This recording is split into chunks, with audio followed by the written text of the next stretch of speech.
भारत माता की। देश के बॉर्डर पर सरक्रिक के पास कच्छ की धरती पर देश की सेनाओं के साथ, सीमा सुरक्षा बल के साथ आपके बीच दीपावली, ये मेरा सौभाग्य है। आप सभी को दीपावली की बहुत बहुत बधाई। आपको, आपके परिवारजनों को और देश भर में सीमा पर तैनात सभी जवान और उनके परिजनों को इस दीपावली के पावन अवसर पर ढेर सारी शुभकामनाएं। देश के जाबाजों के साथ दीपावली मनाने का आनंद ही कुछ और होता है और मैंने तो अनुभव किया है, सालों से मैं करता आया हूं और मैं हमेशा देखता हूं कि जब मैं दीपावली का पर्व आप लोगों के बीच मनाता हूं तो मेरी दीपावली की मिठास कई गुना बढ़ जाती है।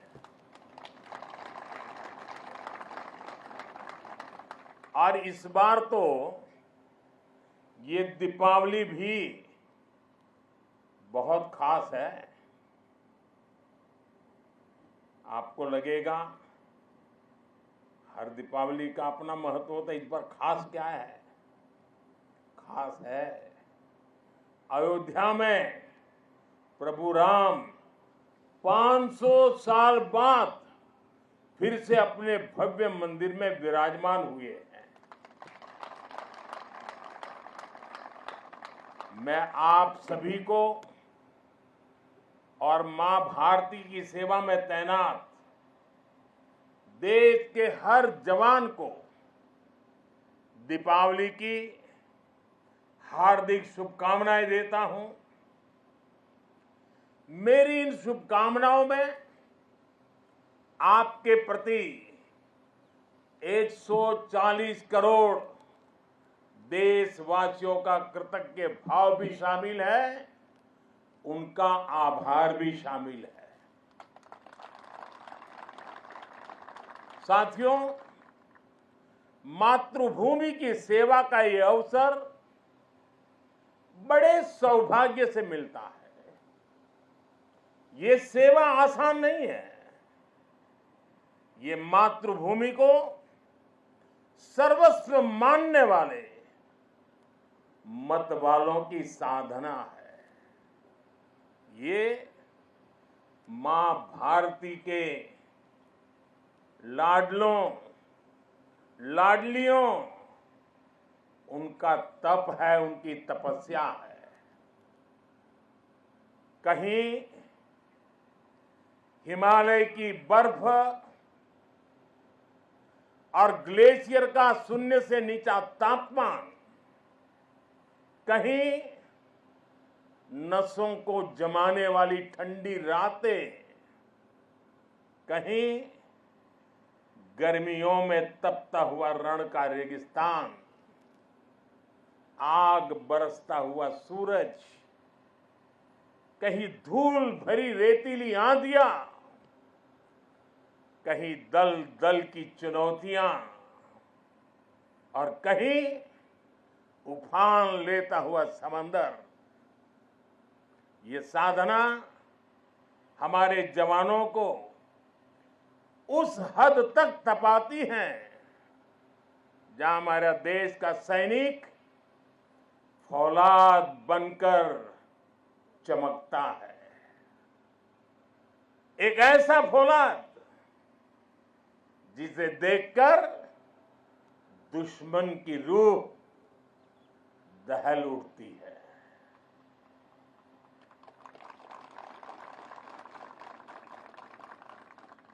दुश्मन भी आपको देखकर सोचता है कि जो ऐसे क्रूरतम प्रहारों से विचलित नहीं हुआ, उसे भला कौन हरा पाएगा। आपकी यह अटल इच्छा शक्ति, आपका यह अथाह शौर्य, पराक्रम की पराकाष्ठा, देश जब आपको देखता है तो उसे सुरक्षा और शांति की गारंटी दिखाई देती है। दुनिया जब आपको देखती है तो उसे भारत की ताकत दिखाई देती है, और दुश्मन जब आपको देखता है तो उसे बुरे मंसूबों का अंत दिखाई देता है। आप जब जोश में दहाड़ते हैं तो आतंक के आका कांप जाते हैं। यह है मेरी सेना का, मेरे सुरक्षा बलों का पराक्रम। मुझे गर्व है, हमारे जवानों ने हर मुश्किल से मुश्किल मौके पर अपने इस सामर्थ्य को सिद्ध किया है। साथियों, आज जब मैं कच्छ में खड़ा हूं तो यहां हमारी नेवी का जिक्र भी उतना ही स्वाभाविक हो जाता है। ये गुजरात का समुद्री तट देश की बहुत बड़ी ताकत है, इसलिए यहां की समुद्री सीमा भारत विरोधी षड्यंत्रों का सबसे ज्यादा सामना करती है। कच्छ के इसी क्षेत्र में भारत की अखंडता का उद्घोष करती ये सर क्रीक भी है। अतीत में इस क्षेत्र को रणभूमि बनाने की कोशिशें भी हुई। देश जानता है सर क्रीक पर दुश्मन की नापाक नजरें कब से टिकी है, लेकिन देश निश्चिंत भी है, क्योंकि सुरक्षा में आप तैनात है।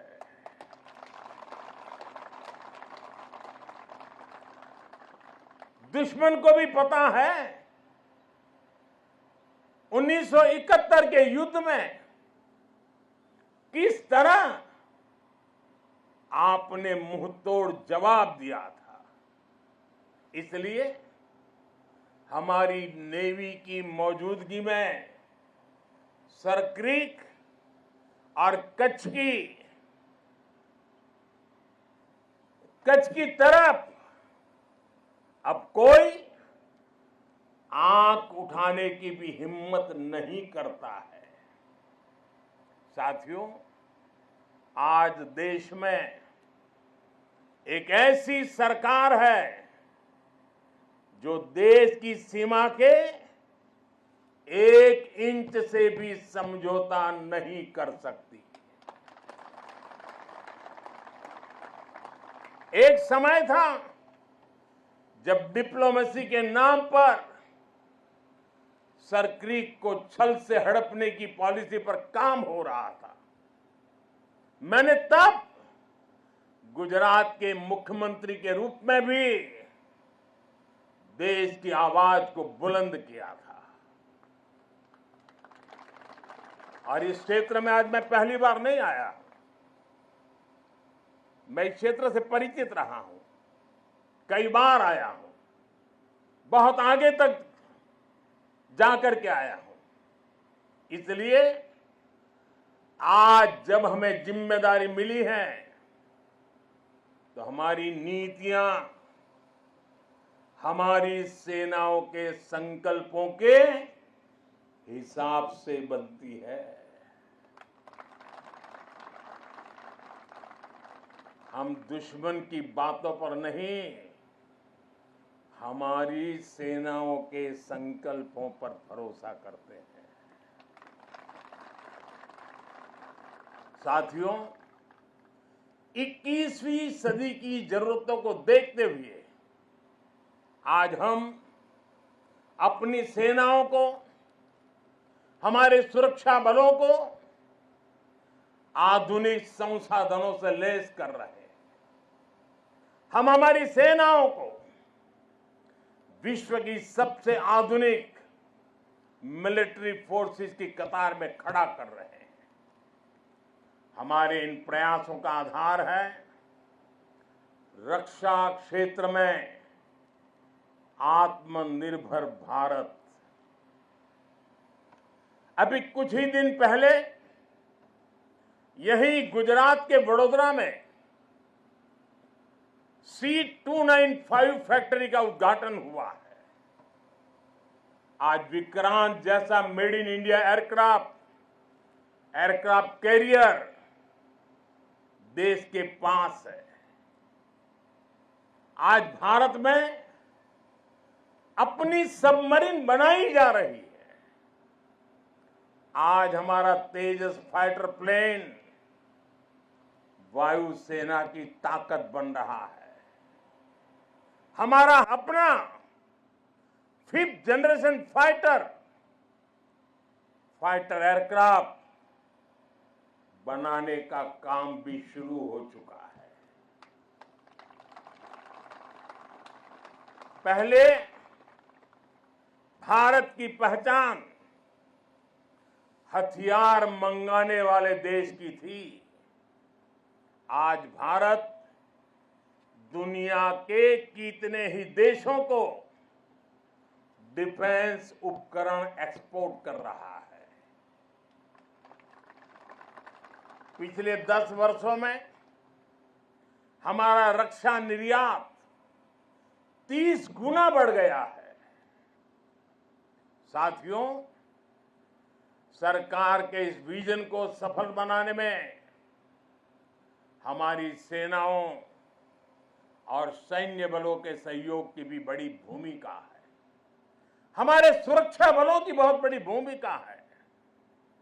मैं देश की सेनाओं को, मैं देश के सुरक्षा बलों को बधाई दूंगा कि उन्होंने 5000 से अधिक सैन्य उपकरणों की लिस्ट बनाई है जो वो अब विदेश से नहीं खरीदेंगे। इससे सैन्य क्षेत्र में आत्मनिर्भर भारत अभियान को नई गति भी मिली है। साथियों, आज जब न्यू एज वॉरफेयर की बात होती है तो ड्रोन टेक्नोलॉजी उसका एक अहम टूल बन गई है। हम देख रहे हैं युद्ध में शामिल देश आज ड्रोन टेक्नोलॉजी का जमकर इस्तेमाल कर रहे हैं। ड्रोन से निगरानी हो रही है, ड्रोन से खुफिया जानकारी जुटाई जा रही है। किसी व्यक्ति या जगह की पहचान करने में ड्रोन का उपयोग हो रहा है। ड्रोन सामान पहुंचाने में मदद कर रहे हैं। ड्रोन का इस्तेमाल हथियार के रूप में भी हो रहा है। इतना ही नहीं, ड्रोन पारंपरिक एयर डिफेंस के लिए भी चुनौती बनकर के उभर रहा है। ऐसे में भारत भी ड्रोन टेक्नोलॉजी की मदद से अपनी सेनाओं को, अपने सुरक्षा बलों को सशक्त कर रहा है। सरकार आज 3 सेनाओं के उपयोग में आने वाले प्रीडेटर ड्रोन खरीद रही है। ड्रोन के इस्तेमाल से जुड़ी स्ट्रेटेजी बनाई जा रही है और मुझे खुशी है कि कई भारतीय कंपनियां पूरी तरह से स्वदेशी ड्रोन बनाने में भी लगी है। ढेर सारे स्टार्टअप मैदान में आए हैं। साथियों, आज युद्ध की प्रकृति बदल रही है। आज सुरक्षा के विषय भी नए नए पनपते जा रहे हैं। भविष्य की चुनौतियां और जटिल होंगी। इसलिए बहुत जरूरी है कि तीनों सेनाओं की क्षमताओं को, हमारे सुरक्षा बलों की क्षमताओं को एक दूसरे से जोड़ दिया जाए और खास करके हमारी तीनों सेनाओं के लिए उनका प्रदर्शन इस जोड़ने के प्रयास के कारण उनका सामर्थ्य कई गुना बेहतर हो जाएगा। और मैं कभी कभी कहता हूं कि एक आर्मी, एक एयरफोर्स और एक नेवी हमें एक नजर आते हैं, लेकिन उनका जब संयुक्त अभ्यास होता है तो एक नहीं 111 नजर आते हैं। सेनाओं के आधुनिकीकरण की इसी सोच के साथ chief of defence staff CDS की नियुक्ति की गई है। इसने देश की सेनाओं को मजबूत करने में बड़ी भूमिका निभाई। अब हम इंटीग्रेटेड थिएटर कमांड की दिशा में बढ़ रहे हैं। इंटीग्रेटेड थिएटर कमांड के लिए एक ऐसा मैकेनिज्म तैयार कर लिया गया है जिससे सेना के तीनों अंगों के बीच और बेहतर तालमेल होगा। साथियों, हमारा संकल्प है नेशन फर्स्ट, राष्ट्र प्रथम।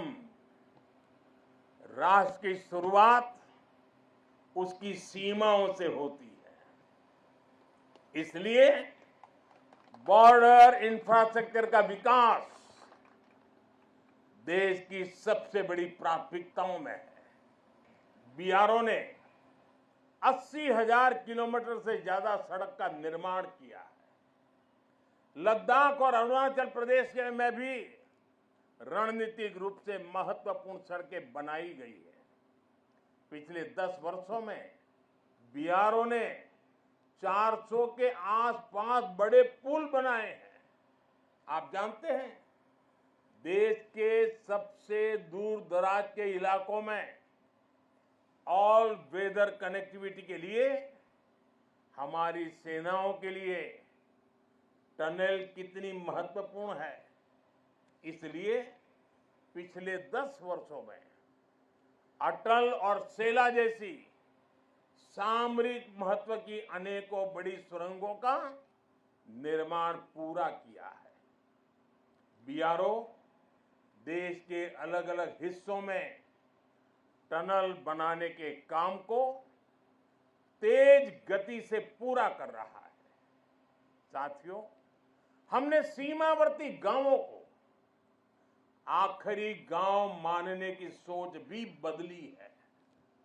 आज हम उन्हें देश का प्रथम गांव कहते हैं। आखिरी गांव नहीं, वो प्रथम गांव है। वाइब्रेंट विलेज योजना के तहत देश के प्रथम गांवों का विकास किया जा रहा है। वाइब्रेंट विलेज यानी सीमा पर बसे ऐसे वाइब्रेंट गांव जहां वाइब्रेंट भारत के प्रथम दर्शन हो। हमारा देश का तो ये विशेष सौभाग्य है कि हमारे ज्यादातर सीमावर्ती इलाकों को प्रकृति ने विशेष आशीर्वाद दिया है।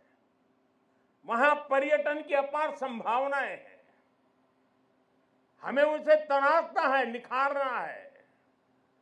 इसके जरिए इन गांवों में बसे नागरिकों का जीवन बेहतर होगा, उन्हें नए अवसर मिलेंगे। वाइब्रेंट विलेज अभियान के जरिए हम ये होता देख रहे हैं। आप ही के यहाँ आसपास के जो दूर दराज के आखिरी गांव कहे जाते थे, जो आज पहले गांव है, वहां सीवीड का काम आपकी नजरों के सामने तेजी से बढ़ रहा है। बहुत बड़ा आर्थिक नया एक क्षेत्र खुल रहा है। यहां मैंग्रोव के पीछे एक बड़ी ताकत हम लगा रहे हैं। वो देश के पर्यावरण के लिए तो बहुत सुनहरा अवसर है, लेकिन ये मैंग्रोव के जो जंगल तैयार होंगे वो यहाँ के टूरिस्टों के लिए, और जैसे धोरडो में रणोत्सव ने पूरे देश और दुनिया को आकर्षित किया है, देखते ही ये इलाका टूरिस्टों का स्वर्ग बनने वाला है, आपकी आंखों के सामने बनने वाला है। साथियों, इस विजन को आगे बढ़ाने के लिए हमारी सरकार के मंत्री भी सीमावर्ती वाइब्रेंट विलेज में जा रहे हैं। आज वो वाइब्रेंट विलेज में रुकते हैं जहां ज्यादा से ज्यादा समय बिताते हैं। ऐसे में देश के लोगों में भी इन गांवों को लेकर आकर्षण बढ़ रहा है, उत्सुकता बढ़ रही है। साथियों, राष्ट्रीय सुरक्षा के साथ एक और पहलू जुड़ा हुआ है जिसकी उतनी चर्चा नहीं होती। ये है बॉर्डर टूरिज्म, और इसमें हमारे कच्छ के पास अपार संभावनाएं हैं। इतनी समृद्ध विरासत, आकर्षण और आस्था के इतने अद्भुत केंद्र और प्रकृति की अद्भुत देन। गुजरात में कच्छ और खंभात की खाड़ी के मैंग्रोव फॉरेस्ट बहुत महत्वपूर्ण है। गुजरात के समुद्री तटों पर समुद्री जीवों और वनस्पतियों का पूरा इकोसिस्टम है। सरकार ने भी मैंग्रोव के जंगलों के विस्तार के लिए कई कदम उठाए हैं। पिछले वर्ष लॉन्च की गई मिस्टी योजना पर सरकार तेजी से काम कर रही है। साथियों, यूनेस्को वर्ल्ड हेरिटेज साइट में हमारा धोलावीरा ये भी शामिल है, और वो तो हमारे देश के हजारों साल के सामर्थ्य की पहचान है। धौलावीरा में सिंधु घाटी की सभ्यता के अवशेष बताते हैं कि हजारों वर्ष पूर्व वो शहर कितने व्यवस्थित तरीके से बसा हुआ था। यही गुजरात के समुद्र से थोड़ी दूरी पर लोथल जैसे व्यापारिक केंद्रों ने भी एक समय में भारत की समृद्धि के अध्याय लिखे। लखपत में गुरु नानक देव जी की चरण रज है। कच्छ का कोटेश्वर महादेव मंदिर हो, माता आशापुरा का मंदिर हो, काला डूंगर पहाड़ी पर भगवान दत्तात्रेय का साक्षात दर्शन होता हो, या फिर कच्छ का रण उत्सव या सर क्रीक को देखने का उत्साह। कच्छ के एक जिले में ही पर्यटन का इतना पोटेंशियल है कि टूरिस्ट को पूरा हफ्ता भी कम पड़ जाए। उत्तर गुजरात की सीमा पर नड़ाबेट में हमने देखा है कि कैसे बॉर्डर टूरिज्म लोगों में छाया हुआ है। हमें ऐसी ही हर संभावना को साकार करना है। जब ऐसे स्थानों पर देश के अलग अलग हिस्सों से पर्यटक आते हैं, वो भारत के वो दो हिस्से आपस में कनेक्ट हो जाते हैं। वो पर्यटक अपने साथ राष्ट्रीय एकता का प्रवाह लेकर आता है और राष्ट्रीय एकता की ऊर्जा लेकर जाता है, और यहां एक भारत श्रेष्ठ भारत की भावना को जीवंत कर देता है, अपने क्षेत्र में जाकर के भी कर देता है। यही भावना हमारी राष्ट्रीय सुरक्षा का मजबूत आधार तैयार करती है। इसलिए कच्छ और दूसरे सीमावर्ती इलाकों को हमें विकास के नए मुकाम तक लेकर जाना है। जब हमारे सीमावर्ती क्षेत्र विकसित होंगे, वहां सुविधाएं होंगी, तो इससे यहां तैनात हमारे जवानों का लाइफ एक्सपीरियंस भी बेहतर होगा। साथियों, हमारा राष्ट्र जीवंत चेतना है। जिसे हम मां भारती के रूप में पूजते हैं, हमारे जवानों के तप और त्याग के कारण ही आज देश सुरक्षित है, देशवासी सुरक्षित है। सुरक्षित राष्ट्र ही प्रगति कर सकते हैं। इसलिए आज जब हम विकसित भारत के लक्ष्य की ओर इतनी तेजी से बढ़ रहे हैं, तो इसमें आप सब इस स्वप्न के रक्षक हैं। आज हर देशवासी अपना 100% देकर राष्ट्र के विकास में अपना योगदान दे रहा है, क्योंकि उसे आप पर भरोसा है। मुझे विश्वास है आपका ये शौर्य इसी तरह भारत के विकास को बल देता रहेगा। इसी विश्वास के साथ आप सबको एक बार फिर दीपावली की हार्दिक शुभकामनाएं। आप सबका बहुत बहुत धन्यवाद। मेरे साथ बोले भारत माता की, भारत माता की, भारत माता की, भारत माता की। वंदे वंदे वंदे वंदे वंदे वंदे वंदे।